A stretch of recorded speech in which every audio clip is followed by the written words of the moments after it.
주님의 이름으로 축복합니다. 이번에 사순절은 2월 17일, 그러니까 지난 수요일이었죠. 수요일에 시작해서 4월 3일 토요일까지입니다. 오늘은 사순절 시작 후 첫 번째 주일입니다. 오늘 설교는 사순절을 기념하는 설교인데요. 예수님이 고난 당하시기 전 하나님께 드렸던 간절한 기도의 내용을 그 중심 내용으로 삼고 있습니다. 사순절에 관한 간단한 신학적 설명을 드리고자 합니다. 사순절은 부활절 전 40일 동안 지키는 기독교 절기입니다. 기독교인들은 사순절에 예수님이 겪으신 고난을 기억하면서 기념하면서 경건한 생활을 하기 위해 노력합니다. 사실 사순절은 성경에 기록된 절기는 아닙니다. 하지만 기독교가 시작될 때부터 사순절을 지켜왔습니다. 예수님이 순환을 당하신 기간에 성경을 묵상하고 경건한 생활을 하는 등 그런 관습이 있었습니다. 물론 시대와 교회마다 그 관습은 달랐습니다. 하지만 AD 325년이죠. 니케아 공의회 때 그 방식이 통일되었다고 합니다. 동방교회와 서방교회가 사순절을 지키는 방식은 다릅니다. 동방교회는 토요일과 주일을 제외한 8주 동안을 사순절로 지키지만 서방교회는, 그러니까 로마 가톨릭이죠. 서방교회는 주일을 제외한 40일을 사순절로 지킵니다. 우리 개신교회는 서방교회 전통을 계승해서 부활절 전까지 주일을 제외한 40일을 사순절로 지키고 있습니다. 초기에는 40일 동안 채소와 생선으로 구성된 저녁만 먹었다고 합니다. 그렇게 엄격하게 지켰는데 현대에 와서는 금식 자체보다는 성경 읽기와 기도에 집중을 하는 방식으로 사순절을 지키는 방식이 다소 완화되었습니다. 오늘 설교의 제목은 감람산 기도입니다. 그리고 본문은 누가복음 22장 39절에서 46절까지인데요. 다 함께 나지막한 목소리로 교독하겠습니다. 제가 먼저 39절을 읽겠습니다. 예수께서 나가사 습관을 따라 감람산에 가시매 제자들도 따라갔더니 그곳에 이르러 그들에게 이르시되 유혹에 빠지지 않게 기도하라 하시고 그들을 떠나 돌 던질 만큼 가서 무릎을 꿇고 기도하여 이르시되 아버지여 만일 아버지의 뜻이거든 이 잔을 내게서 옮기소서 그러나 내 원대로 마시옵고 아버지의 원대로 되기를 원하나이다 하시니 천사가 하늘로부터 예수께 나타나 힘을 더하노라. 예수께서 힘쓰고 애써 더욱 간절히 기도하시니 땀이 땅에 떨어지는 핏방울 같이 되더라. 기도 후에 일어나 제자들에게 가서 슬픔으로 인하여 잠든 것을 보시고, 다 함께 읽겠습니다. 시작. 이르시되 어찌하여 자느냐 시험에 들지 않게 일어나 기도하라 하시니라. 그러니까 누가복음의 저자죠. 누가복음 전반에 걸쳐서 강조하는 것은 예수님의 일관된 기도 생활이었습니다. 오늘 설교의 성경 말씀이 우리에게 제공하는 귀중한 기회가 있습니다. 그것은 도움이 가장 절박한 시기를 앞두고 예수님이 홀로 외로이 기도하신 모습을 우리가 아주 가까이에서 관찰할 수 있는 기회입니다. 예수님에게 기도는 회피가 아니라 도피가 아니라 휴식이었습니다. 예수님의 기도는 어려움을 피하는 방법이 아니라 그 어려움이 주는 고통을 견디기 위한, 준비하기 위한 과정이었습니다. 또한 예수님의 기도는 감정이 조금도 포함되지 않은 메마른 기도는 아니었습니다. 예수님은 하나님 앞에서 당신의 마음을 있는 그대로 전부 다 드러내셨습니다. 하지만 결국 예수님은 하나님의 뜻에 완전하게 복종, 순종하셨습니다. 예수님이 이렇듯 기도를 중요하게 여기신 모습은 제자들에 대한 예수님의 실망감에서 좀 역설적이게도 잘 드러납니다. 제자들은 기도에 힘쓰며 밤을 지내기보다는 그 말씀에 잘 나와 있는데요, 잠들어 있었습니다. 기도하지 않았던 제자들은 유혹에 더욱더 취약하게 됐습니다. 제자들에게 두려운 시간이 다가오고 있었습니다. 기도에 대한 예수님의 태도를 우리의 태도와 한번 비교해 볼 수 있습니다. 우리는 충분히 예수님처럼 기도하고 있는가, 그렇지 않은가 라는 질문을 우리 스스로에게 던져볼 수 있습니다. 기도를 통해 하나님의 뜻을 분별하고 간절히 의지했던 예수님의 모습이 우리에게 귀중한 신앙적 교훈으로 다가옵니다. 사순절을 맞이하여서 하나님 앞에서 신앙적으로 기도하는 우리가 되기를 소망하는 마음으로 오늘의 설교를 준비했습니다. 다소 딱딱한 강의 설교가 될 텐데요. 사순절이기 때문에 꼭 사순절이 것만이 아니라 중요한 중요한 말씀이기 때문에 성경 본문의 한 절 한 절을 깊이 묵상하는 작업이 필요할 것 같습니다. 먼저 39절 말씀 이렇게 기록하고 있습니다. 예수께서 나가사 습관을 따라 감람산에 가시매 제자들도 따라갔더니 39절 말씀에 감람산이라는 지명이 등장합니다. 오늘 설교의 성경 말씀과 동일한 본문이 흡사한 본문이 마태복음과 마가복음에도 등장합니다. 마태복음은 26장 36절에서 46절까지이고 마가복음은 14장 32절에서 42절까지 말씀입니다. 그런데 누가복음에는 감람산이라는 지명이 나오지만 마태복음과 마가복음에는 겟세마네라는 지명이 나옵니다. 감람산과 겟세마네 모두 기름 짜는 틀이라는 뜻입니다. 겟세마네라는 단어는 예수님 당시에 팔레스타인에서 통용되던 아람어 단어였습니다. 그래서 누가는 자신의 책 누가복음을 읽는 이방인들에게 조금이라도 더 편의를 제공하기 위해서 감람산이라는 쉬운 단어를 사용했다고 보시면 됩니다. 예수님이 제자들과 유월절 만찬을 마친 후였습니다. 예수님은 습관을 쫓아 감람산으로 가셨습니다. 그곳은, 감람산은 예수님과 제자들이 무척 좋아했던 장소였습니다. 그때까지 예수님과 제자들은 보통 밤에는 베다니로 돌아가서 그곳에서 밤을 지내셨습니다. 그러니까 유숙했습니다. 하지만 이번에 예수님은 감람산으로 가셨습니다. 예수님이 습관을 쫓아 감람산으로 가셨다는 사실이 우리에게 보여주는 게 있습니다. 그것은 예수님이 이제 당신의 사명을 감당할 때가 되어서 어떤 큰 결심을 했다는 사실을 우리에게 보여줍니다. 예수님은 습관을 쫓아 그곳으로 가셨습니다. 감람산으로 가셨죠. 사실 예수님은 감람산이 아니라 당신만이 아는 비밀스러운 장소로 가셔서 가룟 유다가, 그러니까 예수님을 배반한 가룟 유다가 자신을 찾지 못하게 하실 수도 있었습니다. 하지만 그럼에도 불구하고 예수님은 제자들이 다 아는 감람산으로 가셨습니다. 이것이 의미하는 바는 예수님이 가룟 유다에게 당신이 있을 곳을 알려준 것입니다. 즉 예수님은 감람산으로 가셔서 로마 군인들에게 체포되기를 기다리셨던 것입니다. 40절 말씀은 이렇게 기록하고 있습니다. 그곳에 이르러 그들에게 이르시되 유혹에 빠지지 않게 기도하라 하시고, 예수님은 자신이 곧 제자들을 떠나게 될 것을 아시고 제자들에게 너희들 유혹에 빠지지 않게 기도하라라고 당부하셨습니다. 또한 예수님은 제자들에게 너희들은 유혹에 대항할 힘이 필요하다라는 것을 아셨습니다. 그 유혹은 제자들이 단순히 예수님에게서 도망가는 유혹이 아니라 예수님과의 관계 그 자체도 부정할 수 있는 매우 강한 유혹이었습니다. 머지않아 제자들은 예수님이 십자가 위에서 처형당하게 되는 것을 보게 될 것입니다. 그때에도 제자들이 예수님을 메시아로 생각할 수 있겠는가? 이러한 질문을 우리는 한번 이미 다 아는 내용이지만 던져볼 수 있습니다.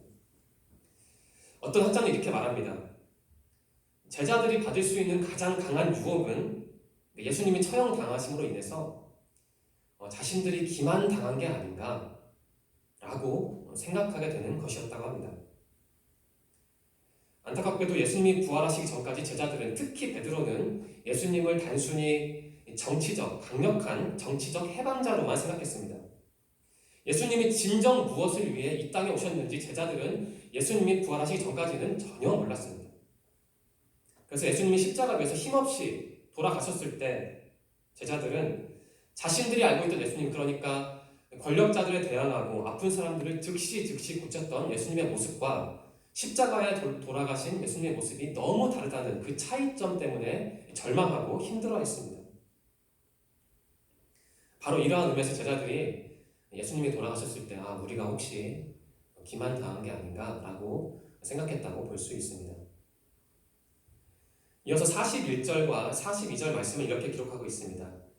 우리 다 함께 41절과 42절 말씀을 읽겠습니다. 시작. 그들을 떠나 돌 던질 만큼 가서 무릎을 꿇고 기도하여 이르시되 아버지여, 만일 아버지의 뜻이거든 이 잔을 내게서 옮기시옵소서. 그러나 내 원대로 마시옵고 아버지의 원대로 되기를 원하나이다 하시니, 예수님이 자신의 사명을 앞두고 느낀 고통, 그리고 하나님께 드린 처절한 기도를 누가는 가감없이 있는 그대로 기록하고 있습니다. 기록에 잘 나와 있듯이 예수님은 제자들을 떠나 돌 던질 만큼 떨어진 거리에서 기도하셨다고 합니다. 어떤 책을 읽어보니까요. 그 책의 저자는 그 근거는 잘 모르겠는데요. 그 돌 던질 만큼의 거리를 6m에서 7m로 보고 있습니다. 아주 먼 거리는 아니었던 것이죠, 사실은. 예수님은 앞으로 자신이 겪을 시련, 고통에 대한 두려움을 그대로 드러내셨습니다. 하지만 예수님은 하나님의 뜻을 따르겠다는 즉 순종, 헌신하겠다는 확인도 보여주셨습니다. 예수님은 인간이 느낄 수 없는 짙은 고뇌와 번민 속에서 하나님께 기도하셨습니다. 처절한 십자가의 고통이 아닌 다른 방법으로 자신의 사명을 완성할 수 있게 해달라고 기도하셨습니다. 예수님은 기도하시기를 아버지와 만일 아버지의 뜻이거든 이 잔을 내게서 옮기시옵소서라고 하시면서 인간으로서 느끼는 절박한 심정, 고통을 있는 그대로 드러내셨습니다. 그렇지만 예수님은 하나님의 뜻을 부정하거나 그 뜻에 반발하지 않으셨습니다. 분명히 예수님은 자신이 겪을 고통이 무엇인지 정확하게 아셨습니다. 그것은 인간의 죄를 대신 지시기 위해서 감당해야 하는 고통과 외로움과 죽음의 아픔이었습니다. 그럼에도 불구하고 예수님은 기도를 통해서 자신의 사명을, 자기 자신을 하나님께 온전히 맡기셨습니다. 43절과 44절 살펴보겠습니다. 성경이 길지 않으니까요. 다 함께 읽어보겠습니다. 43절과 44절입니다. 시작. 천사가 하늘로부터 예수께 나타나 힘을 더하더라. 예수께서 힘쓰고 애써 더욱 간절히 기도하시니 땀이 땅에 떨어지는 핏방울 같이 되더라. 오늘 설교의 성경 말씀과 동일한 본문이 앞서 말씀드렸듯이 마태복음과 마가복음에도 있습니다. 그런데 새 성경을 주의 깊게 비교하면서 읽어보면 세 가지 차이점이 있다는 것을 알게 됩니다. 그러니까 누가복음 본문과 마태, 마가복음 본문 사이에는 세 가지 차이점이 있습니다. 어떤 책은, 어떤 저자는 그 차이점을 7가지로 정리했는데요. 일단은 세 가지만 살펴보겠습니다. 하나는 오직 누가복음에만 예수님이 제자들로부터 돌 던질 만큼, 그러니까 6m, 7m 떨어져서 기도하셨다는 기록이 나옵니다. 두 번째는 오직 누가복음에만 예수님이 기도하실 때 천사가 하늘에서 나타나서 예수님을 도우셨다는 기록이 나옵니다. 그리고 세 번째는 오직 누가복음에만 예수님이 기도하실 때 땅에 떨어진 땀이 핏방울 같이 되었다는 기록이 나옵니다. 여기서 성도님들께 한 가지 질문을 드리고 싶습니다. 이 세 가지 중에서, 그렇게 다시 한번 정리하면 중요한 내용이긴 한데요. 이 세 가지 중에서, 그러니까 예수님이 제자들과 거리를 두신 채 기도하셨다. 첫 번째. 두 번째는 예수님이 기도하실 때 천사가 도왔다. 그리고 세 번째, 예수님이 기도하실 때 흘린 땀이 핏방울같이 되었다. 이 세 가지 중에 어떤 것이 여러분들의 마음에 가장 깊이 다가오십니까? 지금 마음속으로 한번 답변을 내려보시던가, 아니면 나중에 혹시 기회가 되시면 오늘 본문 말씀을 묵상하시면서 나름대로 한번 답변을 내려보셨으면 좋겠습니다. 저는 제 마음에 가장 깊이 다가온 것은 두 번째입니다. 즉 예수님이 기도하실 때 천사들이 하늘에서 나타나서 기도하시는 예수님을 도왔다는 부분이 제 마음에 가장 깊이 다가왔습니다. 예수님은 로마 군인들에게 붙잡히시기 전 처절한 내적인 고통 속에 있었습니다. 그 고통보다 더 고통스럽게 기도하신 예수님의 모습을 저는 한번 감히 묵상해 보았습니다. 예수님이 보여주신 기도의 태도가 우리 모두에게 도전이 되고 또 동시에 어떤 위안도 주는 것 같습니다. 한편으로 예수님의 기도가 우리에게 도전이 되는 이유는 예수님이 간절히 기도하셨고 또한 무엇보다 하나님의 뜻을 따르기 위해 자기 자신을 철저하게 비우셨기 때문입니다. 다른 한편으로 예수님의 기도가 우리에게 위안을 주는 이유는 앞서 읽은 43절 말씀이 잘 기록하고 있듯이 예수님이 기도하실 때 천사가 도왔기 때문입니다. 우리의 기도 가운데도 우리의 기도를 돕는 천사 같은 존재가 있는 게 아닐까라는 생각을 저는 해보았습니다. 제가 대학교 때 출석했던 교회가 있었습니다. 전라북도 군산에 있는 교회였는데요. 그곳에서 주일 오후 예배 때 불렀던 찬양들 중에 누군가 널 위해 기도하네라는 찬양이 있었습니다. 우리 청년분들이 이 찬양을 아실지 저는 무척 궁금한데요. 아마 우리 집사님들은 잘 아실 것 같습니다. 요즘은 잘 부르지 않는 찬양 같고요. 저도 최근에는 이 찬양을 들어본 적은 사실 없습니다. 가사 중에 이러한 내용이 있습니다. 내가 홀로 외로워서 마음이 무너질 때 누군가 널 위해 기도하네. 예수님이 기도하실 때 천사가 하늘에서 나타나서 예수님을 도우셨다는 말씀을 묵상하면서 저는 이 찬양의 가사가 생각났습니다. 우리 모두에게도 우리의 기도를 돕는 천사 같은 존재가 있습니다. 즉 예수님이 처절한 고통과 외로움 속에서도 결코 혼자가 아니셨듯이 우리도 우리가 겪는 어려운 가운데 결코 혼자가 아닌 것입니다. 주님이 우리와 함께 하시고 우리 가족, 동료 그리고 교우들이 우리와 함께 하기 때문입니다. 저는 성도님들이 어려운 상황 속에서 하나님께 간절하게 기도하시길 소망합니다. 또한 저는 성도님들이 이러한 마음을 품기를 소망합니다. 하나님의 자녀인 나는 결코 혼자가 아니다. 주님이 나와 함께 하신다. 주님이 나와 함께 하신다는 한 가지 증거는 내 주위에 있는 형제 자매들 이러한 마음을 품고 하나님께 어려움 속에서도 간절하게 기도하시길 소망합니다. 다음으로 45절 말씀입니다. 제가 읽겠습니다.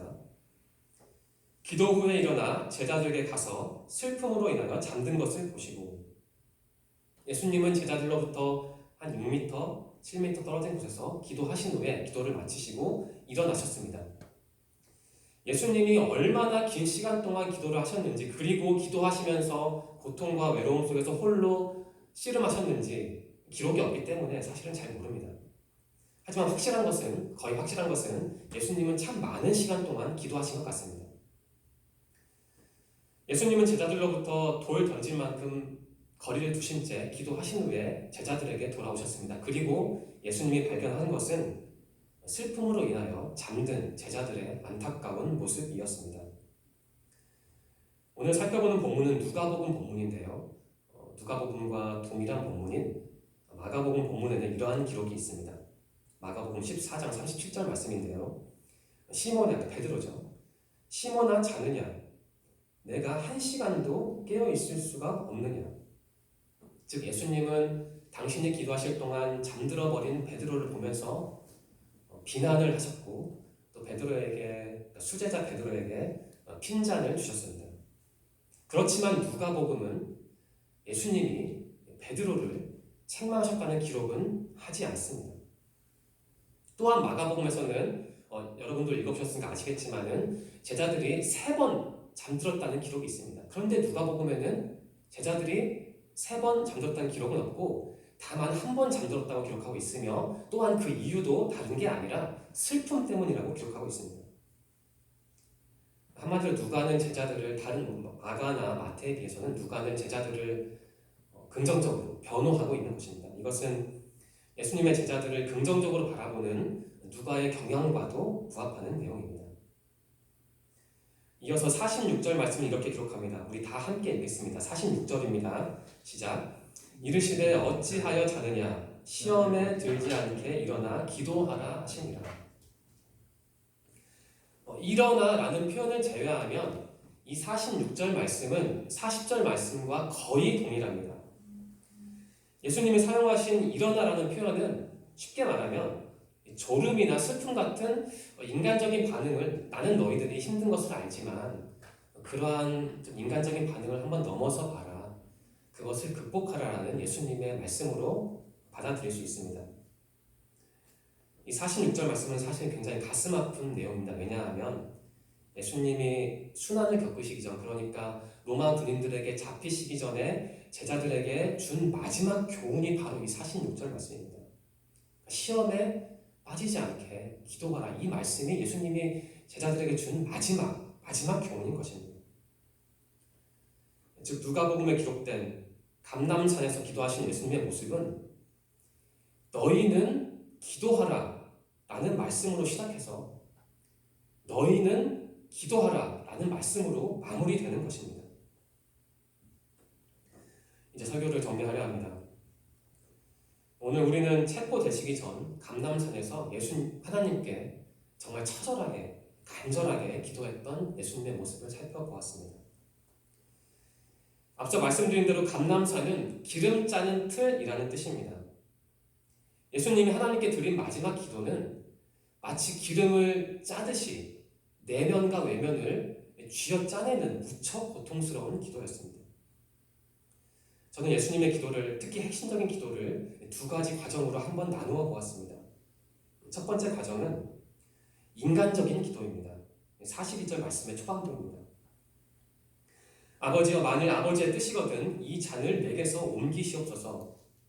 예수님은 당신이 앞으로 겪을 십자가의 고통이 너무나도 크다는 것을 잘 아셨습니다. 그래서 혹시나 그 길에서 벗어날 수는 없는지 인간적으로 고민을 하셨습니다. 그러나 예수님은 곧바로 이렇게 기도하셨습니다. 42절 후반부입니다.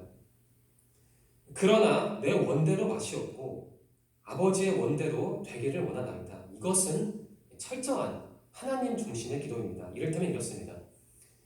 우리의 모습과도 겹치는 내용인데요. 하나님, 제 뜻은 이렇지만 하나님이 제 뜻대로 기도를 이루어주시면 저는 참 기쁘고 행복할 것 같지만 그래도 가장 중요한 것은 하나님의 뜻입니다. 이러한 기도를 예수님은 드리셨던 것입니다. 예수님의 기도를 통해 우리는 우리의 기도 생활을 한번 점검해 볼 수 있고 또 그래야만 합니다. 우리의 기도의 내용은 인간적인 기도인가? 그러니까 자꾸 내 안으로 수렴하는 기도인가? 아니면 하나님께로 향하는, 즉 상승하는 기도인가? 라는 질문을 우리 스스로에게 던져볼 수 있습니다. 물론 인간적인 기도, 가령 나의 생활의 필요를 구하는 기도가 잘못됐다는 말씀을 드린 것은 결코 아닙니다.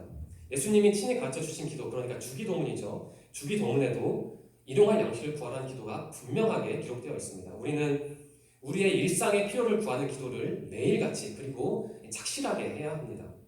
다만 오늘 설교의 성경 말씀이 우리에게 가르쳐주는 것은 그 중요도에 있어서 가장 중요한 기도는 하나님의 뜻을 구하는 기도이다라는 사실을 저는 강조하고 싶습니다. 사순절이 시작되었습니다. 오늘 살펴본 성경 말씀은 사순절과 직결되는 성경 말씀입니다. 예수님의 기도의 모습을, 기도의 태도를 여러분들이 이번 한 주간, 가까이 보면 이번 한 주간, 그리고 멀리 보면 이번 사순절 기간 동안 깊이 묵상하시고 이 말씀을 바탕으로 예수님과 깊이 동행하시기를 저는 간절히 소망합니다. 기도드리겠습니다. 하나님 감사합니다. 주님을 경외하고 주님께 예배하는 삶을 우리에게 허락하셔서 감사합니다. 하나님, 오늘 우리는 순환을 당하시기 전 예수님이 어떠한 기도를 하셨는지 보았습니다. 예수님은 결국 하나님의 뜻을 구하는 기도를 간절하게 하셨습니다. 예수님의 모습을 통해 예수님의 제자인 우리의 기도를 점검하기를 소망합니다. 우리도 예수님을 본받아 하나님이 원하시는 기도, 더 나아가 하나님이 원하시는 삶을 살아갈 수 있도록 인도하여 주시옵소서. 사순절 동안 우리 청년들이 주님을 더 깊이 만나는 삶을 살도록 도와주시옵소서. 함께 하시고 인도하실 것을 믿으며 예수님의 이름으로 감사하며 기도드립니다. 아멘.